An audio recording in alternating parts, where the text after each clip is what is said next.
I thank you for staying the course. I'm Sophia Worrell. Let's continue. Let's look today at how respect can be achieved.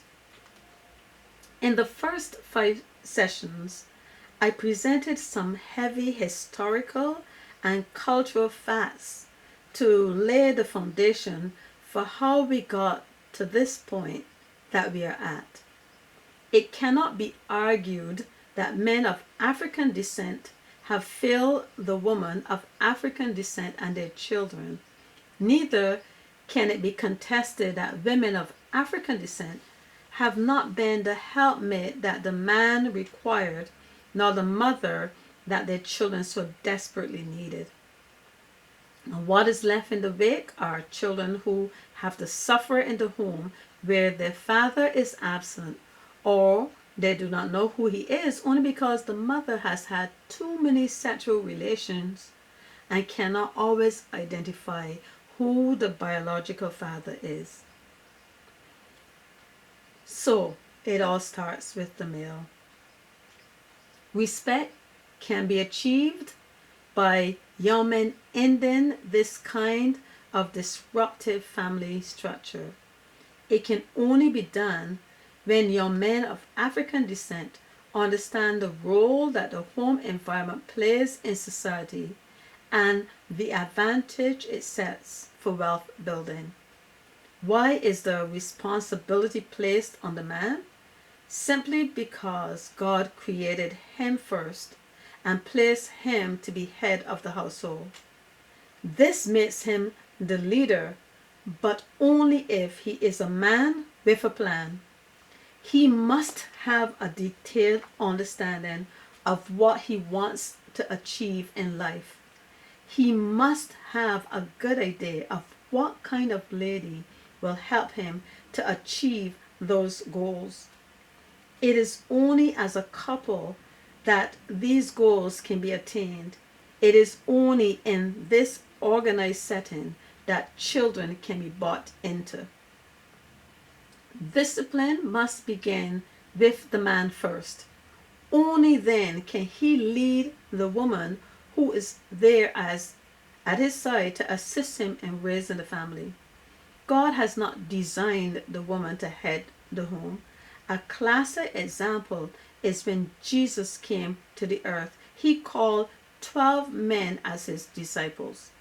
Women must learn how to assist, support, and help. They are not to lead the home. In every case where the woman of African descent are the head of the household, there is a breakdown of the home. There is more stability when the man is in the home. The main reason is that God structured it that way for him to protect and shield invaders who will come into the home and compromise the safety and innocence of unsuspecting children. This is verified by the breakdown that we see today, where fathers have abandoned the home and children are paying a hefty price. This is because there is no proper screening done by women of African descent who are eager to bring any man to live with her and her children at the expense of their safety and security. This kind of irresponsible behavior has to stop. The problem is that too many men of African descent are raised by women and have effeminate tendencies. God created the man and woman to balance children. Men and women are very different, and for good reason. Children must be exposed to both genders.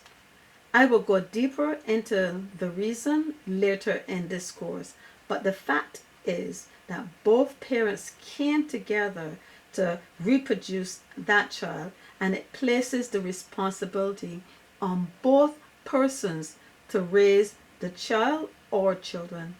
There is no excuse for the absence of either parent unless one of them has passed away. In order for the male of African descent to take on the responsibility of being a man and stay committed to his journey is by him reconnecting to his creator God. As I stated before, Everything is connected. And in order to link the chain, he has to partner with God by following his instruction that is given in the Ten Commandments. These are the rules for playing the game of life. Obedience to God and his rules will build the discipline needed for the man, as he will understand what it takes to become a good leader in his own life, his family life, and later his duty to society. This will set the stage for the young man to stay the course as a husband, a father, and a worker. It is all about commitment. It is all about ownership. It is all about being able to model what it truly means to be a male figure, a father figure, and a professional figure.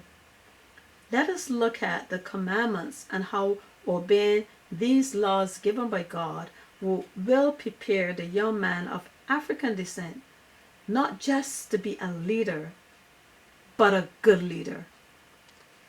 The first commandment asks us to acknowledge that God is the one to serve and not any other person or thing.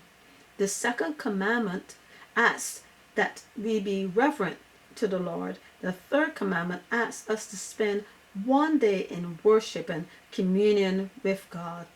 The fourth commandment tells us to honor our father and our mother. The fifth commandment tells us not to kill.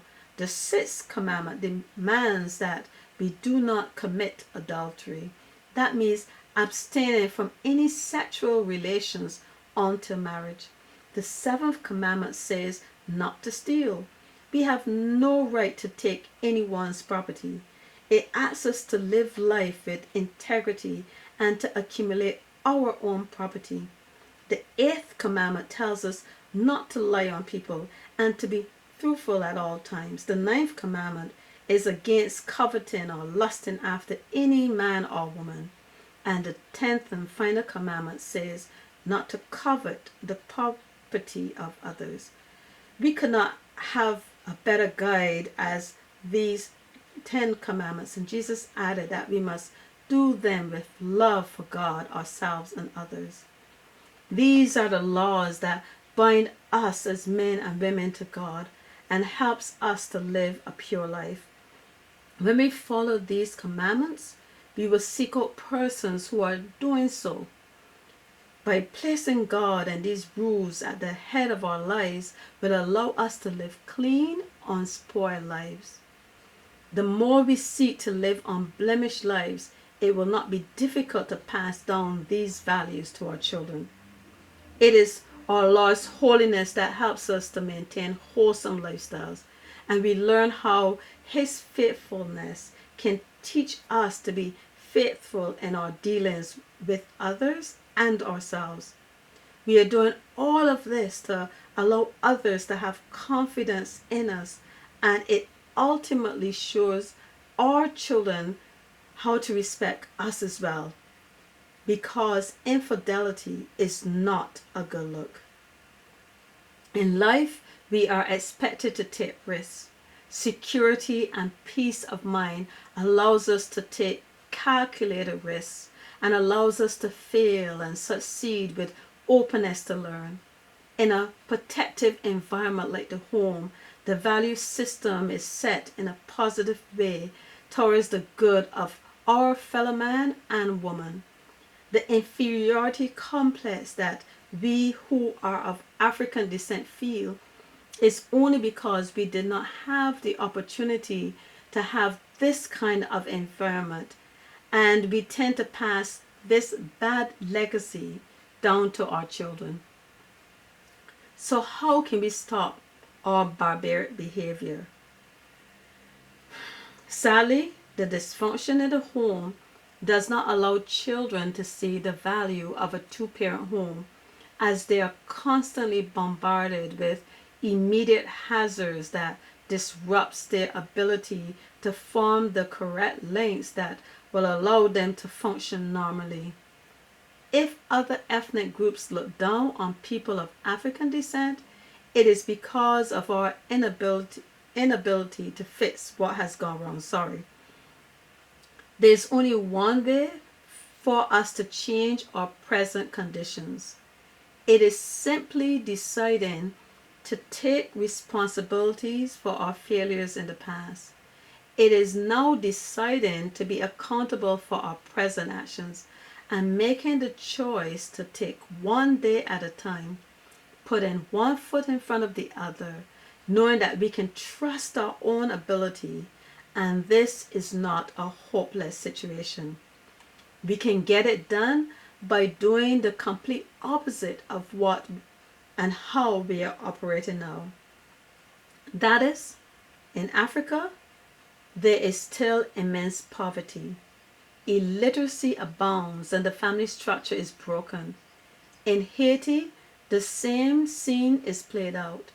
It seems as though no one is still able to understand how to rectify the situation. It is no different in the Caribbean islands. The same conditions are seen in homes all throughout America, where children are born into homes where their parents are either not married or the woman is raising them alone. There is no city or country that can be highlighted as thriving where people of African descent make up the majority. I myself am a product of this. And as I raised my son, as I was raised in a second parent home, I made it my mission to help other young people who will listen make more informed decisions as I learned from my mistakes. I am a believer that when enough people cry out, that the good Lord responds. It is now in this pandemic that relief has come. If we can see it, if we look a little bit more closely in the midst of all the debris. There are many of us of African descent that are now being stereotyped with those who act barbaric and unintelligent. Their thug-like behavior is not what we want represented of our culture anymore. This is not God's way. This is not the American way. It is time to build a culture that is peaceful, loving, and kind. Thank you.